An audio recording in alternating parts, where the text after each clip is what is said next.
ಬೆಳಗಾವಿಯ ಜಿಲೈಟ್ಸ್ ಅಂಗಡಿಯಲ್ಲಿ ಭಾರೀ ಬೆಂಕಿ. ಶಾರ್ಟ್ ಸರ್ಕ್ಯೂಟ್ನಿಂದ ಬೆಂಕಿ ಹೊತ್ತಿಕೊಂಡ ಶಂಕೆ. ಬೆಂಕಿಯ ಕೆನ್ನಾಲಿಗೆಗೆ ಲಕ್ಷಾಂತರ ವಸ್ತುಗಳು ಭಸ್ಮ. ಅಗ್ನಿಶಾಮಕ ಸಿಬ್ಬಂದಿಯಿಂದ ಯಶಸ್ವಿಯಾಗಿ ಬೆಂಕಿ ಶಮನ. ಬೆಳಗಾವಿ ನಗರದ ಅತ್ಯಂತ ಜನನಿಬಿಡ ಪ್ರದೇಶವಾದ ರೈಲ್ವೆ ಸ್ಟೇಷನ್ ರಸ್ತೆಯಲ್ಲಿರುವ ಜಿಲೈಟ್ ಶೋರೂಮ್ನಲ್ಲಿ ರಾತ್ರಿ ಏಕಾಏಕಿ ದಟ್ಟ ಹೊಗೆ ಹಾಗೂ ಬೆಂಕಿಯ ಜ್ವಾಲೆ ಕಾಣಿಸಿಕೊಂಡಿದೆ.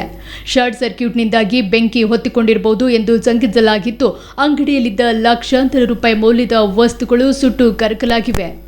ವಿಷಯ ತಿಳಿಯುತ್ತಿದ್ದಂತೆ ಸ್ಥಳಕ್ಕೆ ದೌಡಾಯಿಸಿದ ಅಗ್ನಿಶಾಮಕ ದಳದ ಸಿಬ್ಬಂದಿ ಸತತ ಪರಿಶ್ರಮ ವಹಿಸಿ ಬೆಂಕಿಯನ್ನು ಸಂಪೂರ್ಣವಾಗಿ ನಂದಿಸುವಲ್ಲಿ ಯಶಸ್ವಿಯಾಗಿದ್ದಾರೆ. ತಕ್ಷಣವೇ ಜಾಗೃತರಾದ ಸಾರ್ವಜನಿಕರು ಮತ್ತು ಅಂಗಡಿಯವರು ಅಗ್ನಿಶಾಮಕ ಠಾಣೆಗೆ ಮಾಹಿತಿ ನೀಡಿದ್ದಾರೆ. ಸ್ಥಳಕ್ಕೆ ಆಗಮಿಸಿದ ಅಗ್ನಿಶಾಮಕ ಸಿಬ್ಬಂದಿ ಬೆಂಕಿ ಪಕ್ಕದ ಅಂಗಡಿಗಳಿಗೆ ಹರಡದಂತೆ ತಡೆದು ಬೆಂಕಿಯನ್ನು ಸಂಪೂರ್ಣವಾಗಿ ಶಮನಗೊಳಿಸಿದರು.